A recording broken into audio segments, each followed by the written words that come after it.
Welcome everyone. Thanks a lot for staying with us. You're watching Plain Speak with me, Shivani Gupta. The government has constituted a committee headed by former President of India, Ram Nath Kovind, to explore the possibility of one nation, one election.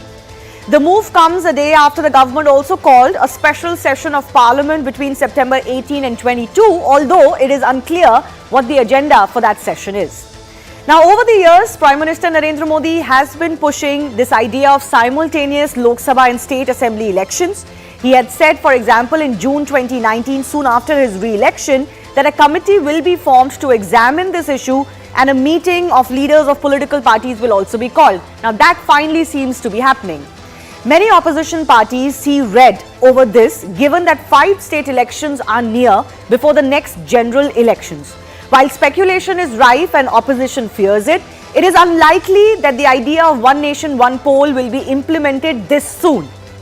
This would be a difficult legislation to pass in any case, needing 2/3 majority in Parliament and 50% of the states to ratify the change. But the idea in itself is not new. The debate over merging election cycles has been going on in India since 1983, and it is not unprecedented either, because post-independence, elections for centre and states were simultaneous for many cycles in India. So is it an idea whose time has come again? And more importantly, can there be a consensus over it given the breakdown of any relationship and communication between the government and the opposition today?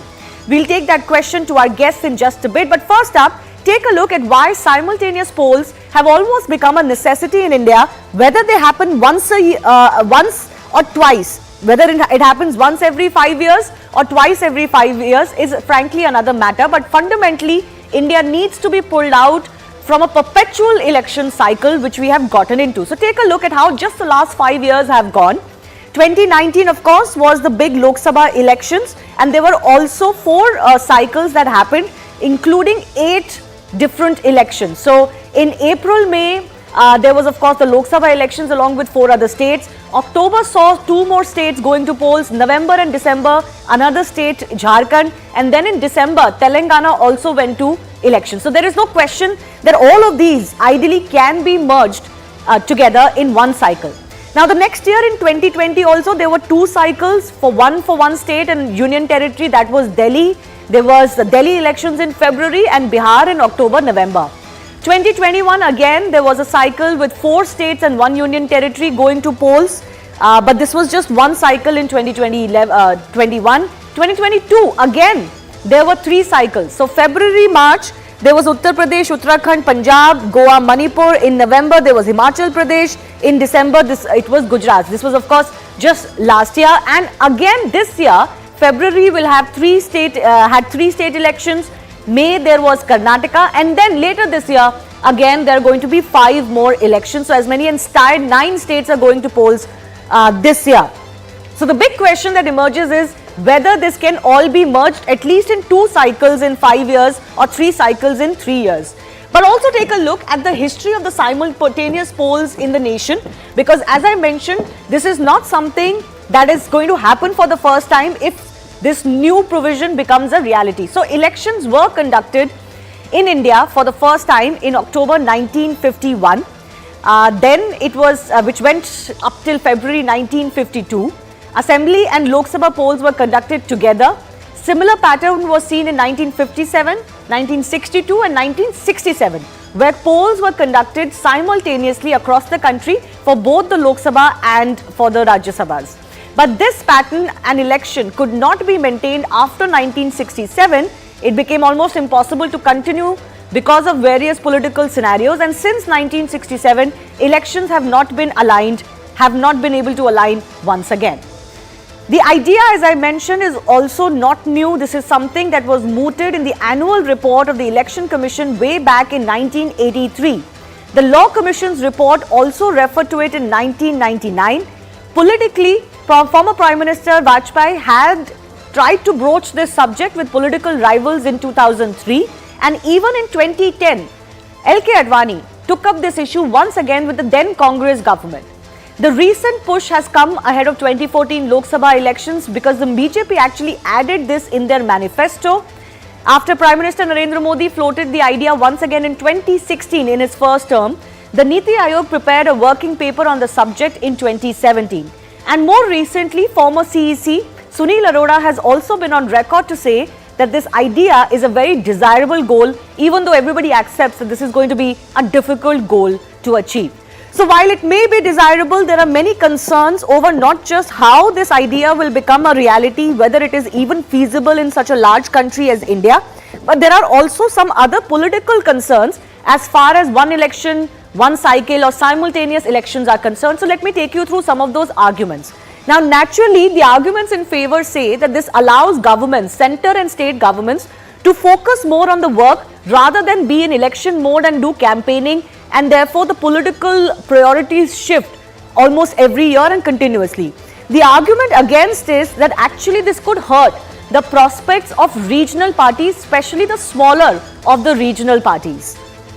Another argument in favor is that this also helps in controlling poll and party expenses. It saves not just public money, but it also saves political parties their money in campaigning. Argument against is that this is logistically too complex to pull off. And of course, one of the requirements, which is an absolute given without which this cannot happen, is India will need a lot more electronic voting machines for this to happen. Again, arguments in favor: this eases the burden on administration, on security forces, not just the political class of the country. Arguments against it that this is difficult to maintain because from time to time there will be issues that prop up in different states or even at the centre, where there can be hung assemblies, no verdicts, or a government may lose majority and therefore fall mid-term. So what are you going to do in those situations? We'll take all of those questions forward with our special guests and experts joining us. The big debate: can simultaneous elections, polls, become a reality in India?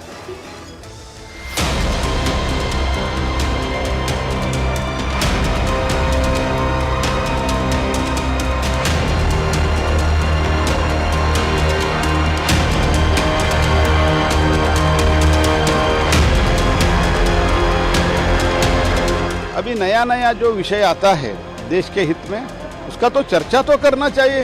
तो चर्चा करने के लिए committee रचा दिया गया है।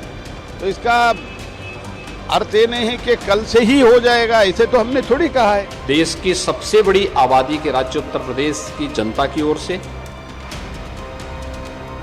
आदरणीय प्रधानमंत्री जी का हृदय से आभार व्यक्त करता हूं। केवल संविधान में संशोधन राज्यसभा और लोकसभा में भेजा है, इसको संदर्भ नहीं, राज्यों को भी स्वीकृति देनी पड़ेगी।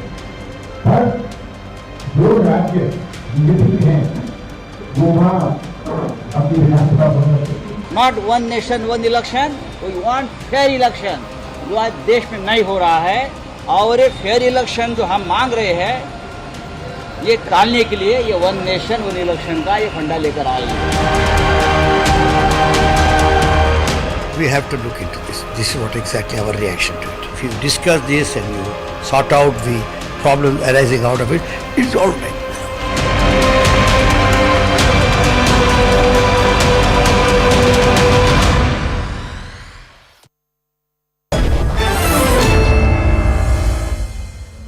First up, I want to go across to Om Prakash Rawat, former Chief Election Commissioner of India, joining us. Sir, thanks a lot for your time. As a former CEC, do you feel it is feasible for the general elections, which are already one of the largest election exercises anywhere in the world, and they happen with about 3 to 4 state elections, to be clubbed with even more state elections?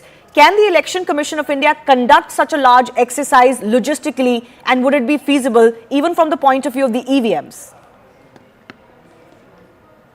Yeah, your point is very valid, but we have had simultaneous elections 4 times: 1952, 1957, 1962 and 1967. Okay. So, as per the system, we can do it. That is what Election Commission had reported when asked in 2015 by the government. Right. But they had given these riders that first, you have to make certain amendments in the Constitution of India, then certain amendments in the Representation of the People Act 1951, and then you have to provide us funds and time to procure required number of EVMs and VVPATs. Right. And also required number of companies of central paramilitary forces, because this will be a big exercise. So our requirement of paramilitary forces will also go up.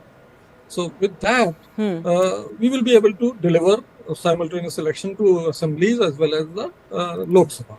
I just have one follow-up. You said, of course, that this has happened post-independence, but the population was much lesser at that time. Today, we've got tens of millions of Indians voting in the general elections. And as I said, they're the largest election exercise anywhere in the world.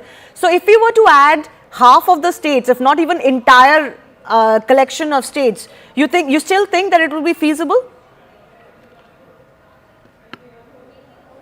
Election Commission can easily handle it, because those days, neither the technology was available. EVM, VVPAT were one. Printing of ballot papers, sending of ballot papers, all those things were very difficult. Communication. You were communicating by letters. Those landlines were also unreliable. So through letters you were communicating to all the states. It was really impossible at that time, even with the, say, 17 crore voters. But now it is very easy, because all the states are connected. You can communicate instantly with anybody, anywhere in the country. Any instruction to be passed on, you can pass on immediately on WhatsApp. So technology has enabled Election Commission to undertake this kind of gigantic exercise without any trouble. Only thing is that the resources must be available, like EVM, VVPATs must be available. Right now, they may be having around 2 million, but requirement will be at 3.5 million. So all those things have to be taken care of. Okay.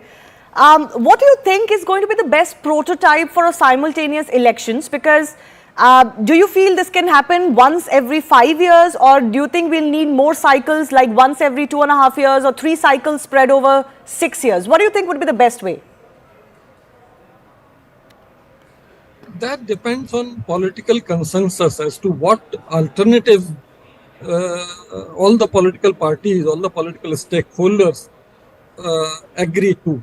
Because the question is that you will have to curtail the term of certain assemblies. Exactly. You may have to extend the term of certain assemblies. And when midway, after even first synchronization, after midway, if there is some problem, even at that time you will have to do that adjustment.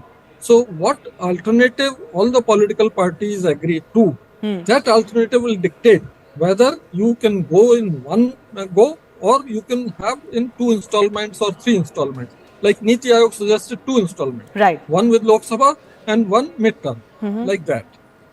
Okay, so one of the questions that is there in people's mind is that what happens if a certain state falls out of that cycle? Either the government falls, or there's been a hung assembly, or any such scenario can happen. In such cases, what are the options available to bring it back to sync?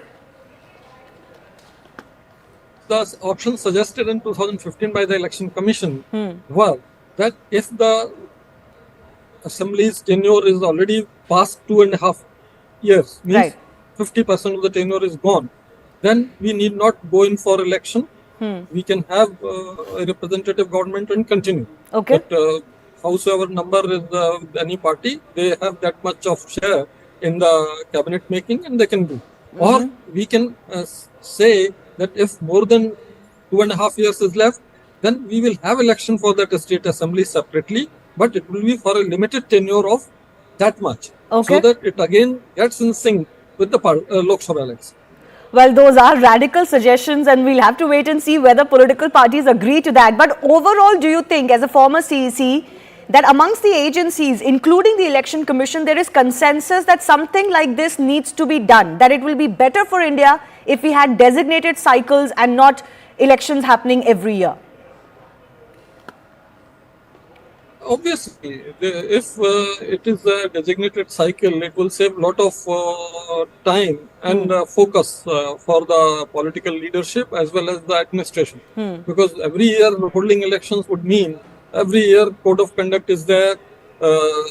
Political leadership and administration has to divert focus from public issues to the elections, because elections take the top priority. Yes. 3-4 months go away in that.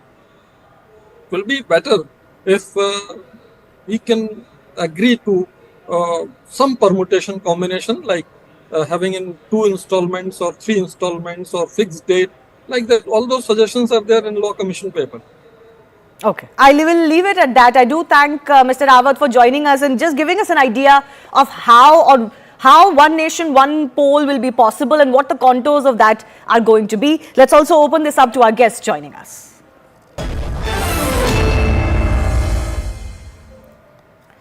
Joining me, Charu Pragya from the BJP, Lavanya Balal from the Congress Party. I also have Mr. Delupalli Amar, who's the media advisor to Andhra Pradesh government, which is of course the YSRCP government, and Khaliko Rahman is the BRS leader, also with us. Let me go across to Lavanya Balal first, because the reaction of the opposition parties is going to be very closely watched as far as this issue of simultaneous elections is concerned. Could you tell me what the Congress party or the India bloc's opposition to this idea is on a day like today?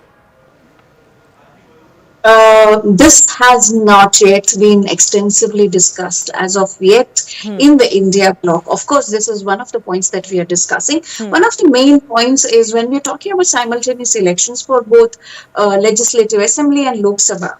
If you notice, the state assembly election itself, from 6 a.m. to 6 p.m., I mean 7 a.m. to 6 p.m. when the voting happens, there's a huge rush of people for, voting for one candidate or one, election, right? So if you're talking about 2 elections, right, where they are supposed to, even if you keep the machines side by side, doesn't it take double the time? Where is the time for people to vote for 2 elections simultaneously? And infrastructure is a huge challenge. And also this thing about 2.5 years, what happens if the government falls? It's very ambiguous, isn't it? It's not defined as of yet. And also I think whichever party it is right there in the state, if it falls, it is very unfortunate if the decisions are taken and say, hey, someone decides, this election commission decides that, okay, 2.5 years term is over, I think you should continue. Is it following the constitutional route? No, obviously that will require certain constitutional amendments,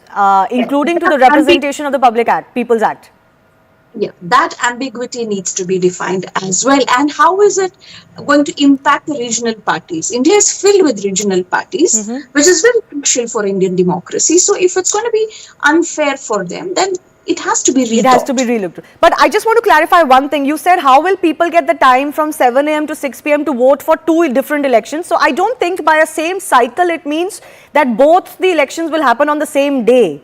I think the cycle just means that it happens together, not necessarily on the same day, as Lok Sabha elections and state elections also happen in the same cycles as we speak, but not necessarily on the same day. You don't go out and vote on the same day for 2 candidates or for 2 different elections. So I don't think that's an issue. But in the same cycle, as I was speaking to O.P. Rawat also, currently we have about 2 million EVMs in the country. We will need to expand that to 3.5 million EVMs for those expanded cycles to take place. Let me also bring in Mr. Delupalli Amar, who's from the YSRCP government or advisor to them. Has the YSRCP thought about this, and what would your contention be? Is this fundamentally an idea that India should debate? It's a very good idea, Shivani.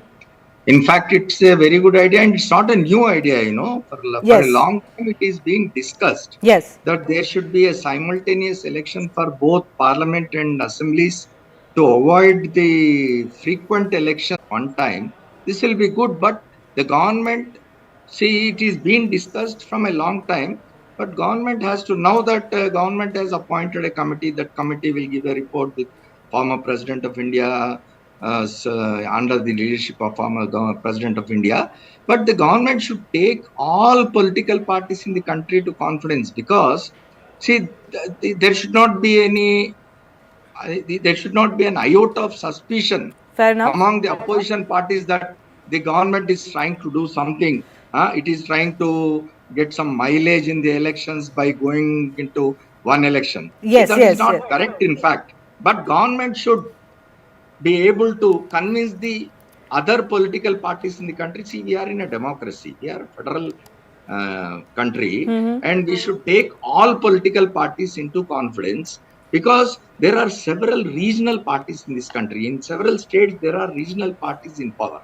So I feel government should take, it's a very good idea, very good move. It will save our money. It will definitely, in fact, it saves the money of politicians also. They are spending a lot of money on elections, right? So I think it is a good idea, but government should take all political parties into confidence and should not be in a hurry. But when you say that they should take everybody into confidence or that there should be no suspicion, now Andhra Pradesh is one of those states that actually goes to elections along with the Lok Sabha cycle, right? Recently. So is there a fear in your government's mind or the YSRCP's mind that this could hurt your chances? Shivani, see, I am not talking on behalf of government now, but I can definitely tell you, see, the Andhra Pradesh government has at least 6 or 7 months to go for elections. It will not be a problem if everyone accepts and we are going for one nation, one election. If it come a bit earlier, 3 months or 4 months, in Andhra Pradesh, it will not be a problem. You don't have a problem with that if the term is curtailed? Pardon? If the term is curtailed, you don't have a problem with that? Maybe 3-4 months, I don't think it is a problem. Okay, but you don't have a suspicion that this will benefit the larger national parties and hurt parties like yourself that may be in power in the state? Because if you look at the example of Andhra Pradesh or Odisha, the results go differently in state and in assembly and in general elections, despite the fact that they happen at the same time. No, please hear me. See, as we already discussed, I have been watching your channel for a bit of time. See, till 1967 we had elections for parliament and assemblies at one time. After that, for various reasons, it was not followed. If now we go back to that, what is going to happen? See, people will vote whom they want. If you go into the past and see, in fact, when elections to, in some states, elections to assemblies and Lok Sabha were held at one time, and there was different result in assembly and Lok Sabha. Fair enough. People voted for one party in the assembly and people voted for another party in the Lok Sabha. There are examples in the past. So people are decided they will vote for whom they want. Exactly. Exactly. So let me take that to Kaliko Rahman. In a different times. No, let me take that to Kaliko Rahman as well, because Telangana is also, up for elections soon, although it doesn't go to elections with the Lok Sabha elections. Is the BRS comfortable with looking at this idea, at least sitting on the table and discussing it? Fundamentally, do you believe that India does need lesser election cycles in the country? Definitely. No. See, I believe that... Sir, this is for Kaliko Rahman. This is for Kaliko Rahman. Yes, go ahead. Good evening, Shivani, and good evening to all my co-panelists. So when we are debating about the one election, one poll, in fact, I have got the huge, doubts over the conduct of the elections. Because in 1967, the population of the country was only, the voting population was only 17 crores. Today we have almost about 91 crores. The yes, sir, population. I asked O.P. Rawat that question. Exactly. I'm coming to that. Yes, I'm coming to that. So, and moreover, what happens is, because as my co-panelist from Andhra Pradesh was saying that we have so many regional parties here today. Because in 1967, we didn't have even a single regional party, if I remember, because it used to be only one party, that is the Congress. But later on, it's especially in the state of Andhra Pradesh in 1983, it was N.T. Ramarao who floated the Telugu Desam party, because every state was feeling and every region was feeling that somehow the aspirations of that particular region was being neglected by the national parties. So because of that, the regional parties came into existence. And another thing is, because we don't have the kind of the infrastructure in the country to have the simultaneous elections. No, but sir, can I just come in? With due respect, Kaliko Rahman, whether we have the infrastructure, and one second, I'm going to come back to you. Whether we have the infrastructure and whether the population has increased so much that we cannot handle them. I asked that to the expert on the show, and I think we should leave the experts, which are the Election Commission, to decide on that. On your political argument, of the regional parties, I take that point, and that's the big worry that's coming to light. But why do you feel that regional parties' prospects will be hurt when we have seen in recent times that public votes very intelligently. They know who they want in the center and they know who they want in the state. So when that hasn't affected states like Andhra Pradesh or Odisha, why should it affect other states? So it is not about the state's interest or the state political parties getting affected. But what is important here is because today we are talking about the EVMs, but there is a huge demand coming up from different political parties and also from the people that the EVMs should be replaced with the ballot. No, I'm sorry, Khaliqur Rahman, there is no such demand by the public and these questions have been looked into. I'm sorry, I'm not going to take this debate into that direction. No, I'm sorry. As a responsible news channel, I am not going to further these absolutely misplaced doubts and fake stories about the EVMs. That debate is settled. And apart from that, see, because as far our polls are concerned, because there is a history of the violence. So it's also not that easy. Again, so I asked O.P. Rawat that question. So he said two things, and Charu Pragya, I'm coming to you. Two things are required. One is, of course, the infrastructure, which will include EVMs that need to be almost doubled in the country. If there is to be one cycle, but I really highly doubt there's going to be one cycle. And the second thing he said, of course, the government has to provide for adequate paramilitary and other forces for such elections to be conducted simultaneously. But the question that emerges is that when in 2019, 2016 and then 2019, Prime Minister Narendra Modi talked about this idea and floated this idea, why is it that you're suddenly moving in this direction in 2023, in late 2023, 6 months before the next general elections? Charu, I think you've muted yourself.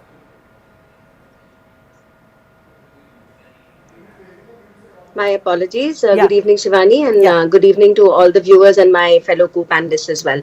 Shivani, allow me a few minutes to discuss two sides of the story. Let's begin with why Prime Minister Modi has repeatedly talked about one nation, one election. And let's understand it is not simply only one nation, one election. He has talked about several reforms for our country, whether it is one nation, one tax, one nation, one budget, or one nation, one road tax, one nation, one law.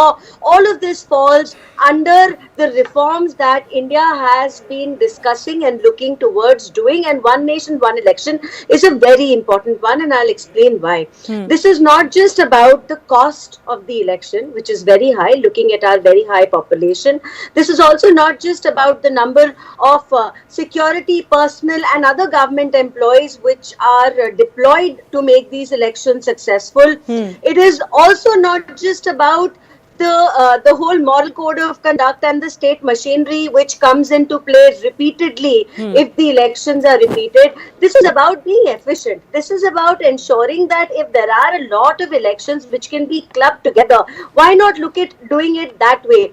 And I don't presume to know what the committee will decide, which is being headed by our former President Kovindji. But even Kovindji, in his first joint address to the Parliament, had talked about one nation, one election, and he'd mentioned a lot of reasons why he feels I get that, but Charu, that wasn't my question to you. My question to you was, you've been in power for nearly 10 years. I remember the Prime Minister publicly floated this idea way back in 2016 after coming to power first, then again in 2019. So why is it that a committee is being formed now?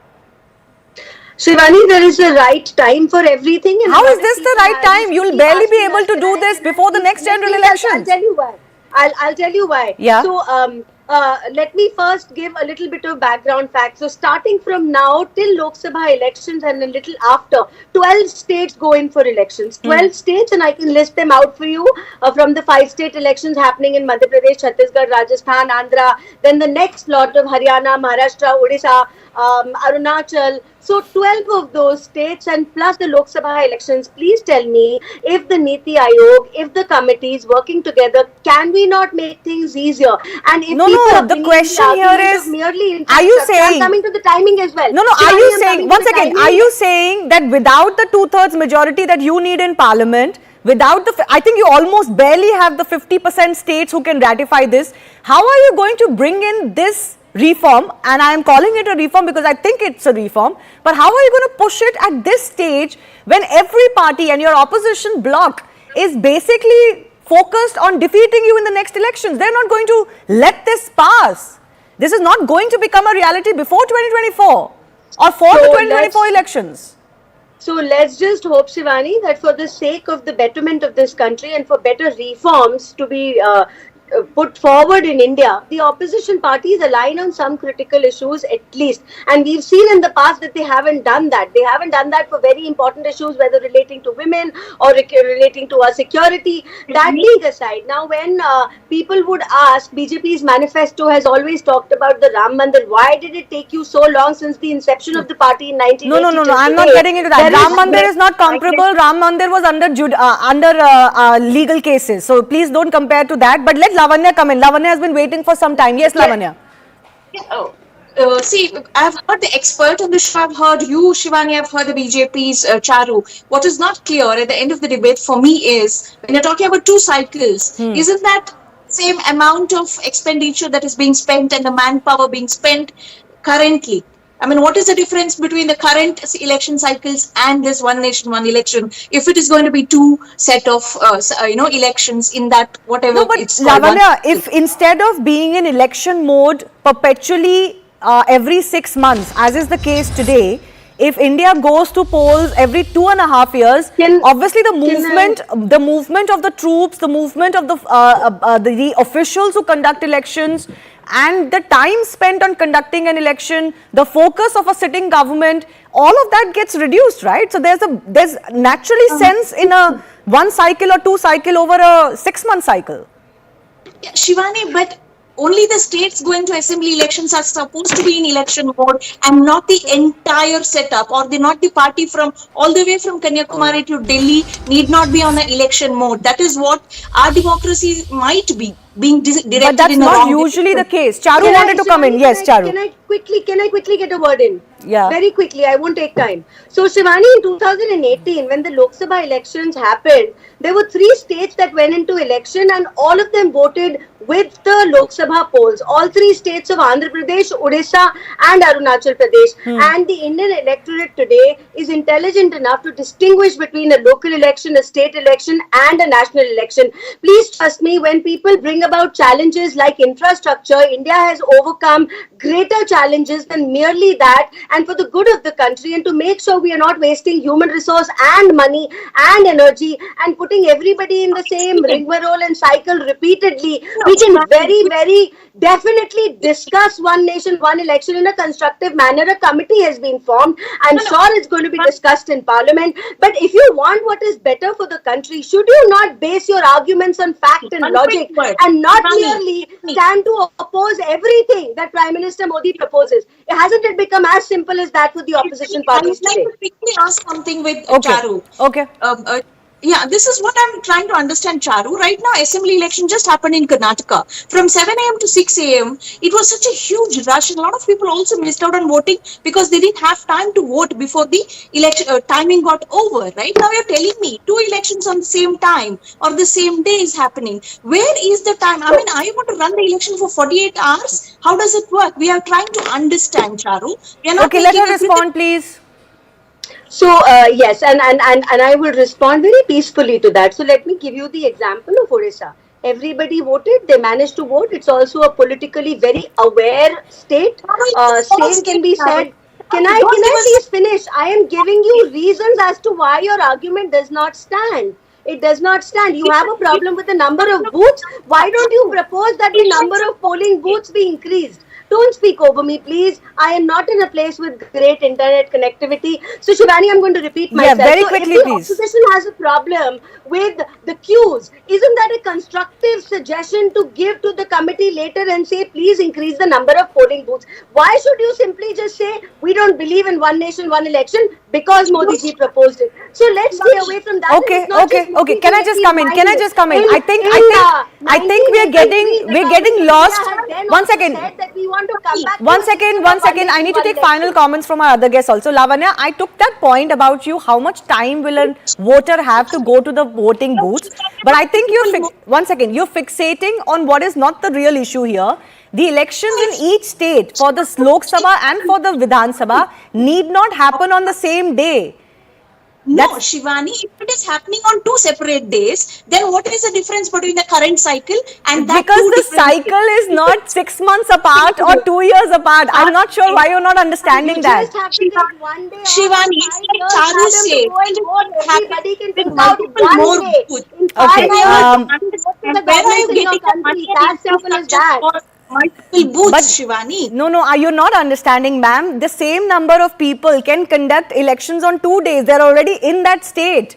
You don't need to bring them to the state and away from the state twice in over 2 years. It's the difference. And even when it comes to holding it on the same day, you can increase the number of polling booths. That is the nitty-gritty the election commission can look at. But that's not the reason why we must oppose it. That's what I'm saying. Obviously, the election commission will take care of the fact that every voter can have enough time to go and vote for their candidates. But let me take final comments. Let me go back across to Mr. Amar as well. Mr. Amar, do you think that this will be a test of the opposition to not criticize or oppose for the sake of opposition, but actually look into the issue that is brought in front of them? For example, this committee will also include political party members. So there should be a constructive discussion on this. Yeah. See, I think in principle, even opposition parties will not oppose this one nation, one election idea. But the thing is, see, they feel that now that the committee is appointed today and there is going to be a special session of parliament, they may be perturbed that they will not be consulted, their ideas will not be taken, their suggestions will not be taken. But again, I insist that central government should not give any scope for suspicions. It should involve all the political parties and go for it. It's a very good idea that there should be only one election to the one nation. Okay. Mr. Khalikur Rahman, your final thoughts as well? That it would be crucial for the opposition to not be seen as opposing it only because Narendra Modi has suggested this. Mr. Rahman, go ahead. Government has already constituted the committee headed by former President of India. So there is a need for a detailed deliberation on this and work out the modalities as to how this can be made possible. But before we finally going for adopting this, I think there has to be a kind of a prototype. We should try to do it. But anyway, because there are some states where the parliament and the assembly elections are being held. Even in, during United Andhra Pradesh, we had the Lok Sabha and the assembly elections. Yes. Going to polls together. Yes. So I think what is important is, as Mr. Rawat said, we need to actually, ramp up our infrastructure and also the security forces and make sure that the elections are held in a very peaceful manner, and it is only the modality which needs to be discussed. And as Mr. Amar very rightly said, that all the political parties' opinion has to be taken into account, and then there should not be even an iota of the suspicion, as he said. So then only I think, the Prime Minister can bring everyone on board. Okay, Charu Pragya, final comments to you as well. There needs to be a larger exercise that needs to take place, and opposition needs to feel involved. I think the Prime Minister is on record, in fact, to News 18 itself, that this is not something that one party can do alone or one person can do alone. This is what the Indian polity will have to come together to make a reality. Absolutely. And I believe that when we are looking at reforms, it can only happen when the entire parliament as one focuses on that reform and works towards it. And that's what the Prime Minister is proposing. At the end of the day, we'll have to discuss and deliberate and find the best way of ensuring one nation, one elections can happen and all the loopholes can be ironed out. I believe it is childish of the opposition to rule it out without even discussing it, without even putting forward some suggestions. So as far as the point that Lavanya was raising, for example, there are already as many as 4 states. There is already a discussion on that too. There is already 4 states at least that go to polls together with the Lok Sabha elections, and nobody has ever complained of not getting enough time to go and vote for both these elections. They hold it simultaneously, but obviously those are held in phases. Those are held in phases in different states, and then the Lok Sabha election is also held in phases in those states. There's never been any confusion in the voters about which party they wanted to vote for either. So no, but there is a legitimate concern that some of the smaller parties could get lost in the din of a larger general election coinciding with the state election. I think that's a fair concern for some of the smaller regional parties to have, because campaigning will be overtaken by the larger parties and especially the national parties. But we'll have to wait and see how that works out and whether there can be a political consensus on this. I do thank all of our guests for joining us. Moving on, let's tell you more about the Indian Space Research Organization's next big mission. So, hot on the heels of the lunar landing success, the ISRO is all set to now go for another big feat, which is of course the Aditya-L1 mission. This mission will be the first space-based Indian observatory to study the sun. It also aims to provide unprecedented insights into the sun's behavior by placing itself at a point which is about 1.5 million kilometers away from Earth and 148.5 million kilometers away from the sun. But how does the spacecraft reach at this point? So the Aditya-L1 will perform 3 earthbound orbit-raising maneuvers to ensure that after each step, the orbit becomes more elliptical. Aditya-L1 will use Earth's gravitational field to perform these maneuvers, and later by using onboard propulsion, the spacecraft will then start towards a point which is called N1. If all goes according to plan, Aditya-L1 will enjoy an uninterrupted view of the sun and study in real time its effects on environmental conditions in the vicinity of Earth and other planets as well. If the mission is successful, then India will be one amongst a very small group of countries which are studying the sun. China, Japan, US and Europe are the only ones to have launched the mission to study the sun. Let's also take a look at some of the other factors about the solar mission. So the weight of the satellite which will travel to point L1 is 1500 kilograms. L1 is this tiny point between Earth and Sun where the gravitational pull precisely equals the centripetal force required for this orbital maneuver. It will take 100 days for the spacecraft to reach this point L1 and then enter this halo orbit. The satellite will revolve in a 3-dimensional orbit between the Sun and Earth, which becomes possible due to equal gravitational pull, as I mentioned. The satellite will revolve at this point, which is about 1.5 million kilometers away from the Earth, and this will make sure that, of course, India gets a lot of data as far as this site is concerned.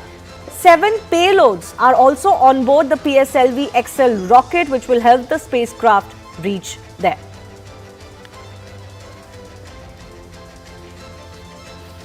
The big question, of course, is whether India can be successful, but we are also joined by a very special guest who will tell you all you need to know about India's sun mission.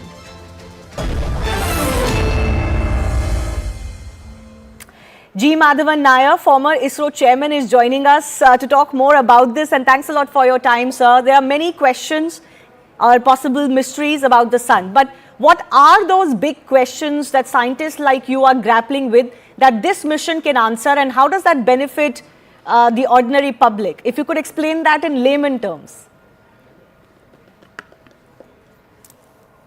Well, you know, the entire globe, the planet, existence of the living beings on the planet Earth, the water resources, mineral resources, everything is dependent on the sun.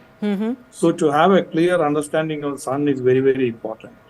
We have a number of observatories on the ground, but they are affected by the clouds and dust particles and so on, and continuous observation also is not possible. Whereas if you go to outer space, there is opportunity to look at the sun in detail. So this is something which has been in the mind of ISRO for quite some time. And initially they thought that we would place a spacecraft around the Earth, which can be looking at the sun and the Earth simultaneously, and then trying to understand the coupling phenomena between the sun and the Earth. But later, the study showed that our rockets are powerful enough to carry the spacecraft to the Lagrangian point. That is, somewhere away from the Earth and the sun, where the gravitational pull of the sun and the Earth balances, and it's a stable location where the platform can be positioned with least energy. So that point was located, and also the advantage is that there will not be any eclipse from other planets also in this region. So it is 24/7 observation of the sun is possible from this location. So that is the basis on which this mission was planned. Of course, there is a set of instruments which is built on board. First, to study the outer surface of the sun, then the core and the various phenomena which is taking place there. As you are aware, it is the nuclear fusion reaction which is the source of energy and the heat of the sun. So, and there are a lot of explosions and flares take place. The solar winds are created on account of this. And the solar winds contain a lot of charged particles which affects the spacecrafts and our communication system and so on. The magnetic field also disturbs our magnetosphere and the communication and so on. So this is first to understand what happens on the surface of the moon, the basic phenomena of heat generation, how it is getting propagated and emitted, and then later observe from L1 point the solar wind and its consequence, and give advance warning to the terrestrial systems to be on the safe mode when such an event occurs. So these are the two primary objectives. In addition, of course, by observing the various phenomena which take place on the planet simultaneously from our observatories, it is possible to have some better understanding of the energy coupling between the sun and the earth. This is very, very important from the climate change studies. Of course, we all know that it is carbon dioxide, methane, etc., the greenhouse gases, which are responsible for part of the temperature rise on the globe. But a major chunk is coming because of the solar activity. And the variation in the solar activity is very, very important input in having the better model of the climate change as well. So that way it is a very important mission for studying the various phenomena on the planet Earth also. Yes. No denying climate change is one of the biggest issues that the world is grappling with. So any more help in that regard, I think our public will understand how crucial that will be. But you mentioned that this has been a long planned, long wished for mission for ISRO. So why do you think it has taken so long for this mission to become a reality only today? Well, one is the challenge of making a spacecraft to withstand the environments at L1 point. L1 point, I think we have only some approximate idea about the temperature condition, the solar radiation condition, and so on. Above all, the charged particles directly impinge on the spacecraft. To have instruments developed which can withstand all these conditions is a challenging task. Then in addition, of course, there is a prioritizing of the task. The funds available, ISRO is well known to be very economical in implementing a program, but at the same time, they give the first priority for the programs which is beneficial to the common man in the country. Only about 5% of his budget is spent on this planetary explorations and so on. And of course, there was a political factor as well. UPA 2 time, the type of funding and support which was coming out from the government was not that attractive. It is after the Modi ji took over that there's a big momentum and the push was given to the space activities in the country. And that is also a factor which has contributed to the mission preparation now. Okay, well, finally it is going to be a reality. The launch is going to take place. And how big do you think it will be for India if we succeed in this too? And that too right on the heels of the moon mission, which already, the world is going gaga over. But if we manage to succeed in the sun mission as well, how big do you think that will be for ISRO and the country? Well, I think it's the next logical step after the moon, it is the sun. So we are looking at it. And it is going to be a of course, there's a big challenge traveling this 15 million kilometers and taking almost about 150 days. So that during the journey itself, we have to keep our fingers crossed our eyes and ears has to be opened, and we have to watch the spacecraft very carefully on its path and guide it to the precise location. These are all big events in front of us. Hope all will succeed, and we show to the world that we are again the leaders in the space field. Absolutely. We are the leaders in the space field. Thank you, Mr. Nair, for joining us and for those comments. You can also, of course, stay with CNN News 18 all day tomorrow, as we will get you the latest on that launch as well. Time for a very short break. Coming up on the other side, we get you a special report on India's G20 preparations. Remember, it's less than a week to go before a lot of the dignitaries start arriving in the national capital as well.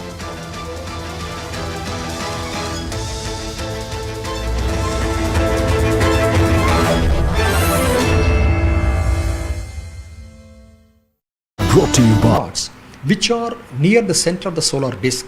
They are potentially more geo-effective. Right. So now we need to monitor that particular database of those sunspots which are near the sun surface.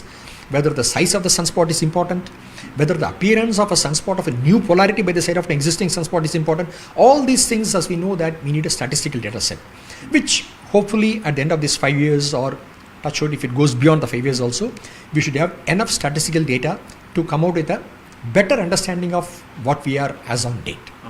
So you've deciphered the whole mission for viewers and common people like us. Hopefully we'll get some great insights, exciting times for you. Thank you for speaking to CNN News 18, sir.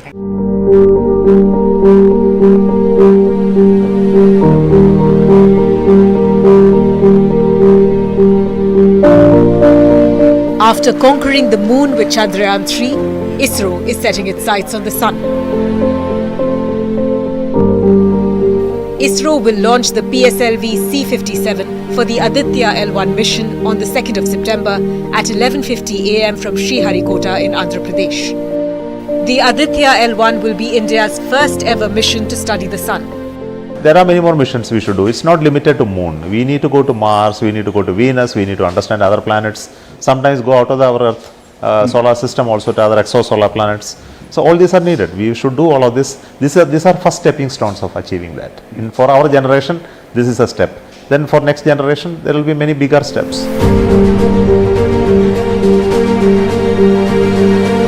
The name Aditya comes from the Hindi word for the sun. The spacecraft aims to study solar winds which can cause disturbance on Earth and are commonly seen as auroras. Recently, the European Space Agency had detected many small jets of charged particles expelled intermittently from the corona, which is the sun's outer atmosphere. This could help shed some light on the origins of solar wind. In the long run, data from this mission could help better understand the sun's impact on the Earth's climate patterns. And this in turn can have a profound impact on our planet's environment and technology.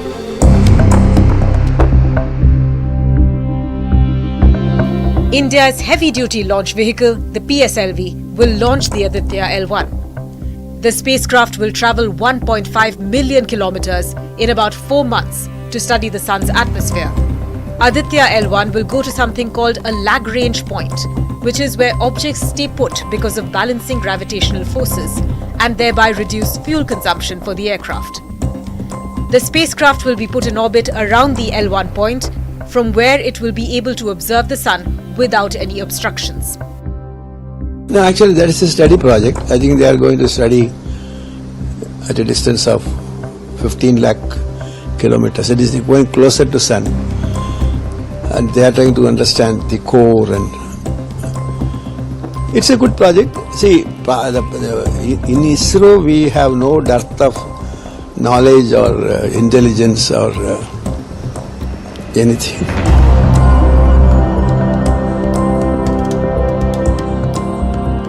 In 2018, NASA's Parker Solar Probe came closer to the sun than any other previous spacecraft.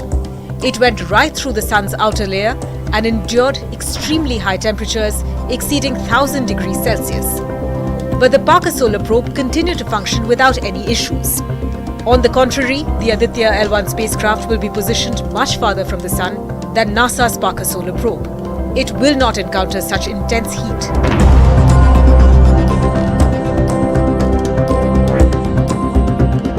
The The Aditya-L1 spacecraft will transport 7 instruments to study the sun's outer layers, such as the photosphere, chromosphere, and outermost regions. These instruments will include detectors for electromagnetic and particle activities, as well as to measure magnetic field. 4 of these payloads will be used to look straight into the sun, while the rest will study particles and fields at the L1 point.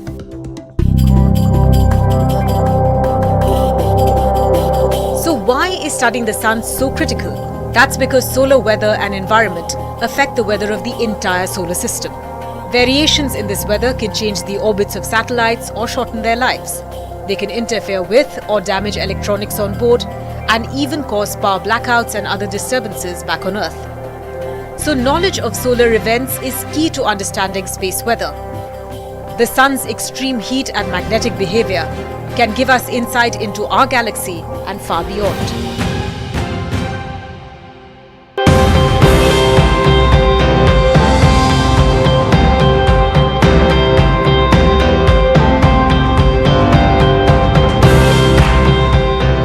Do you think at some point in time we would reach a stage where we can get into accurate predictions, and these findings would be the baby steps of it? During the course of my this discussion, I mentioned about something called the solar cycle, yes, which is a 11-year period. Every 11 years, the number of sunspots, it sort of waxes and wanes. Yeah. Actually, there is something called the magnetic cycle, which is a 22-year cycle, when the North Pole becomes a South Pole, the South Pole becomes a North Pole. Now, the Kodaikanal Solar Observatory, which is one of the ground-based observatories of the Indian Institute of Astrophysics, the first observations date back to the 1890s. Yeah. So we have collected data over a period of almost 5 to 6 magnetic cycles or 10 to 12 solar cycles. An accurate analysis of this statistical data has given us enough information on about how the sun's magnetic cycle behaves. In a similar manner, when we talk about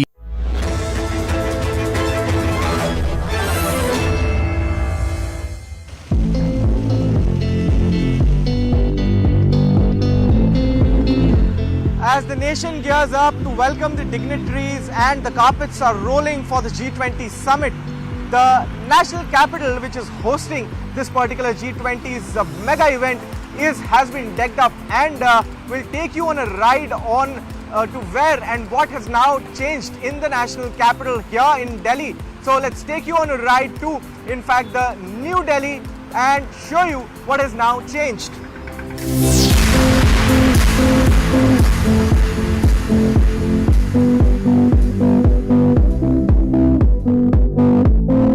The iconic Connaught Place has been facelifted and authorities have also kept heavy rainfalls in mind and have installed adequate measures. We have developed more than 10 lakhs plants in own nursery, and then we have planted big trees around 3,000 and approximately 1 lakh potted plants we have put to NDMC areas where concrete is there. So our disaster management department is there, and we have put more than 100 water pumps on the vulnerable locations, and I think there will be no issue at all.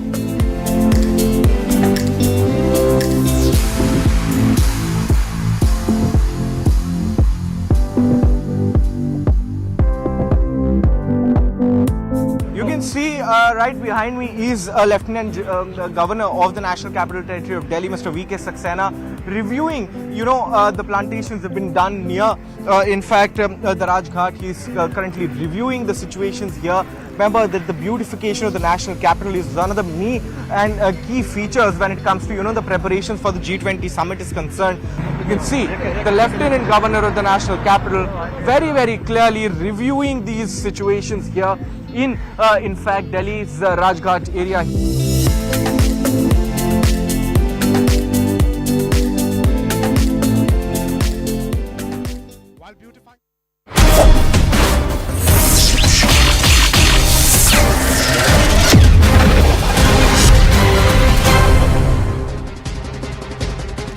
Namaste, Jai Hind, and welcome to this edition of The Right Stand. I am Anand Narasimhan. Ladies and gentlemen, there is plenty to celebrate. We are not only rising as a nation, we are also back into the movies. I'll tell you why I'm saying all of this. First up, the Digital India transactions. We are a case study to the world, ladies and gentlemen, and we should be proud that we have now hit a record number of UPI transactions. This is what Union Minister Ashwini Vaishnav tweeted a short while ago and spoke about. That is, the transactions are costing 10 billion, and that too this year in August. Meanwhile, GST collections have reached 1.6 lakh crore, registering 11% growth in August 2023.